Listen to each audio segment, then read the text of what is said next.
All right. Well, hello everyone, and welcome to the season of Lent. This is my YouTube version of my homily for Ash Wednesday.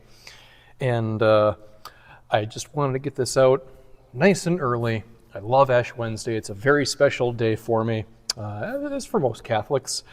And everything I want to say today is all about the idea that a Lenten sacrifice is healthy. Okay?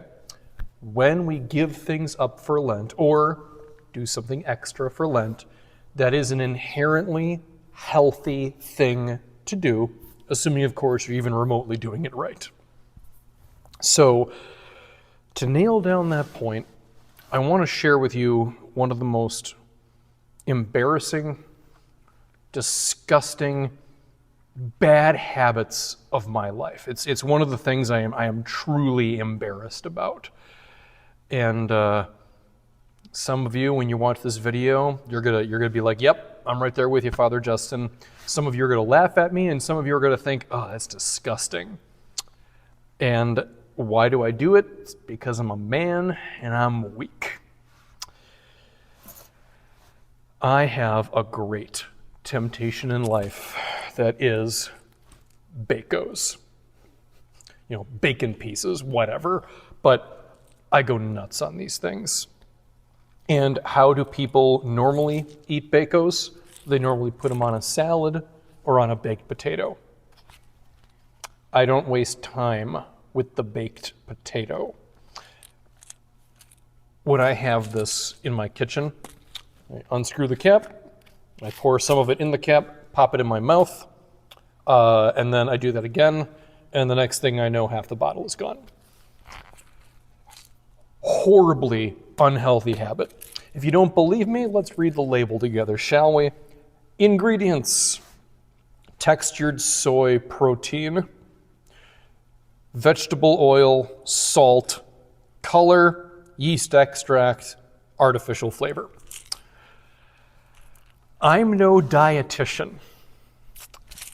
I think I would be slightly healthier if I just dumped an entire salt shaker into my mouth. And the thing is, I know this is unhealthy. I know this is a terrible habit, and I don't care. I don't care. When I'm enjoying these, I'm just thinking to myself, oh man, I'm knocking a decade off of my life. Like, I can feel my blood moving in slow motion as I pop more into my mouth. That's what the temptation of the flesh does to us sometimes. We know perfectly well that we have accepted a bad habit, and we just can't help ourselves. So, by all means, you can laugh at me for my love for Bacos. I don't mind being the butt of a joke if it's for a good cause. But I have lots of things that I love. I drink coffee. I drink alcohol. I occasionally smoke a pipe. But for all of the things I like doing that I don't need, things that will be valid Lenten sacrifices, Bacos is the most keen encapsulation of my weak spirit as a human being. I am more embarrassed about my love for Bacos than I am for coffee or anything else. Here's the part of the homily you're not going to want to hear. In all likelihood, you, the person watching this video, you have a habit that is every bit as disgusting, as unhealthy as me with my Bacos. Now, some of you, it's very, very, very close. Instead of Bacos, it's Oreos or Diet Coke. You know you have an unhealthy thing you're putting in your mouth, but it tastes so good and you can't tear yourself away.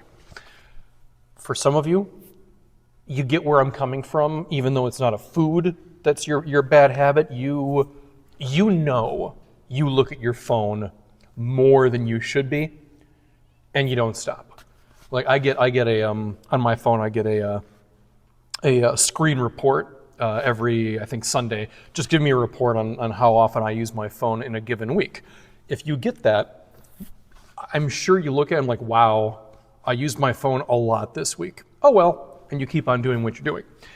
And for others of you, you may have a bad habit that you don't realize is a bad habit because it doesn't come in a bottle. For instance, maybe the bad habit of your life, your Bacos, if you will, is the fact that you have enough time to pray to God and you just don't make the time. Maybe your addictive substance is your free time, which you use in a selfish way. You know, that's a little more abstract, but it's the same idea. It's something that you'd be embarrassed about when you look at it with the real rationality of am I living my life to the best of my ability? No. I eat Bacos from the jar. I have room for improvement. We all have that. And what's so great about Lent is it gives us a really great opportunity to kick some bad habits from us, whether it be eating too much food or too much meat, drinking too much alcohol or coffee, whether it be never making time for prayer, even though it's clearly in our ability, or the fact that we have disposable income we could give to charitable causes and never do. Lent is a time to wake up a little bit and remember that we could be doing better as human beings in one way, shape, or form. And it's a great opportunity to kick a bad habit, to refine yourself. And just like how Christ heals people, but never only physically, he also heals their spirit.